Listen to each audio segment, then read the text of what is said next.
So how's everybody doing? It's PR here and I'm back at you with another video. This video is going to be a lesson when it comes to handling criticism online. Handling people correcting you online.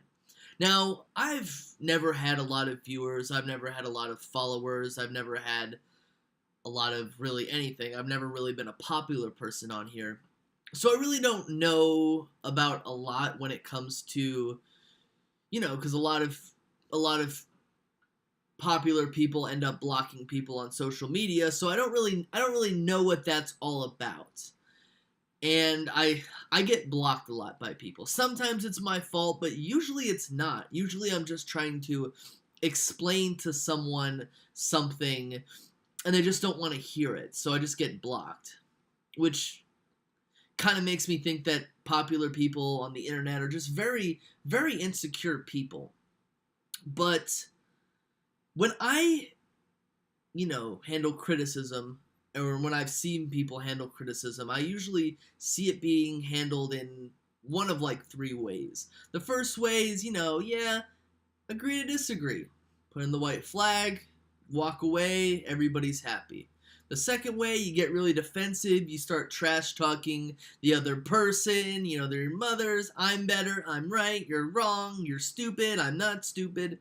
And then the final way, it just ends up being like, neener, neener, neener, I got you, neener, neener, neener, blah, right? You stick your tongue out and you end up acting like an 8-year-old.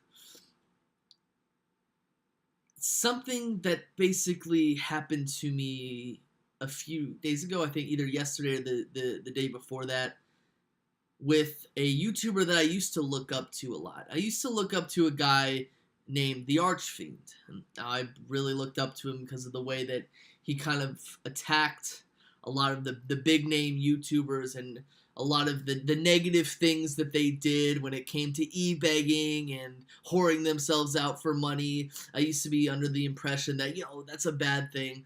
Now, I don't mind as much because, whatever's going to put food on your plate, help your kids out, keep shelter over your head, that's fine. If I find it more like if people want to spend their hard-earned money on people, then that's their fault if they want to part ways with it. Why blame the person who's getting it when, they don't have to. People don't have to fork over their money in order to supply their e-begging habits.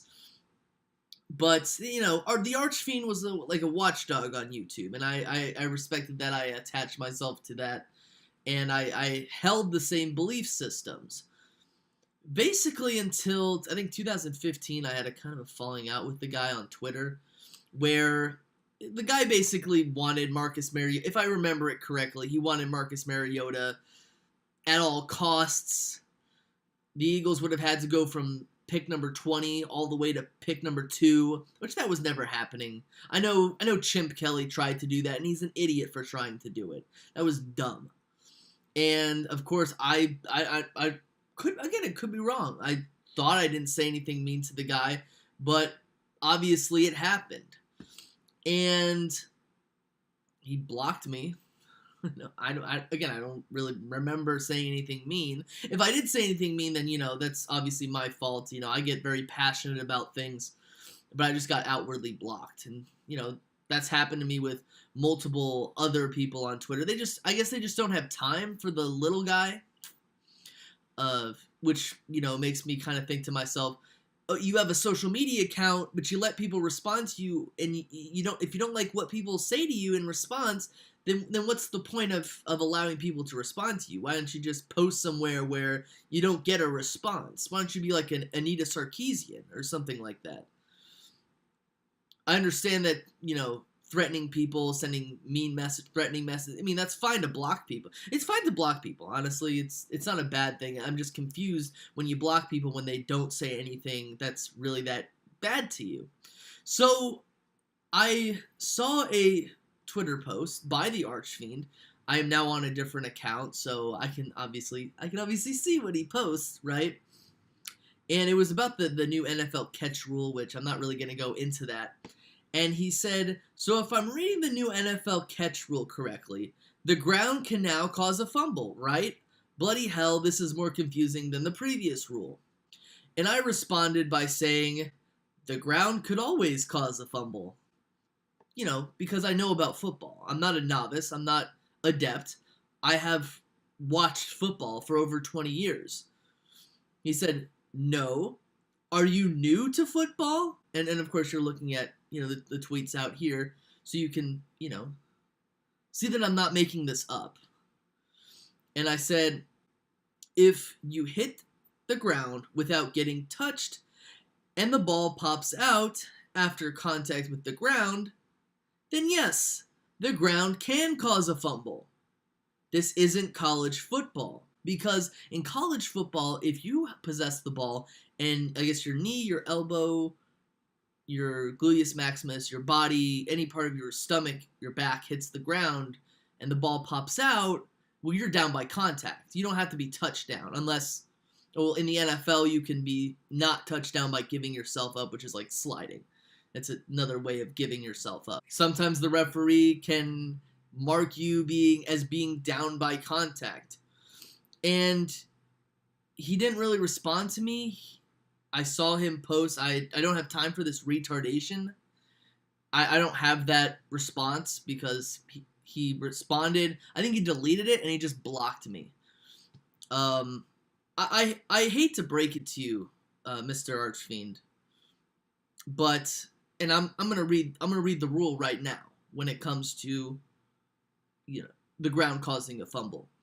If a player is tackled and loses control of the ball at or after the time he makes contact with the ground, the player is treated as down and the ball is not in play. However, in the NFL and CFL, if a ball carrier falls without an opponent contacting him, the ground can indeed cause a fumble.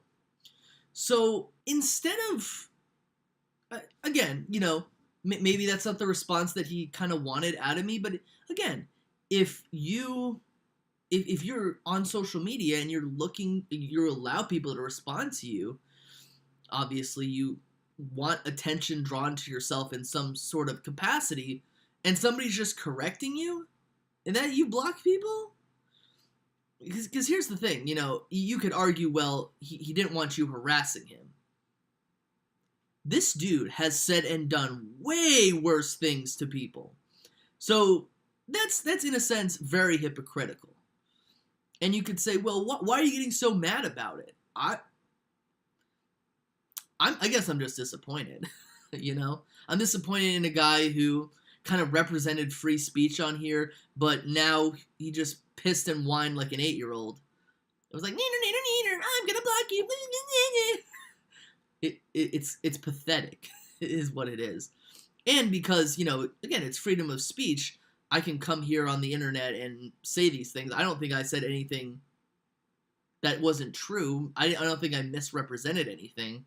This is just a key lesson on accepting criticism, okay? So instead of acting like an 8-year-old, you could, okay, you're right, or, I don't want to be a part of this conversation anymore. I'm just going to leave it. Because I'm sorry, again, if you're going to talk about football and act like you are an expert on football, then you should probably learn the rules before passing any further judgment. So I hope everyone has a good day. It's PR. Peace. I'm out. See ya. And remember, don't act like an 8-year-old online. It's pretty pathetic. Peace.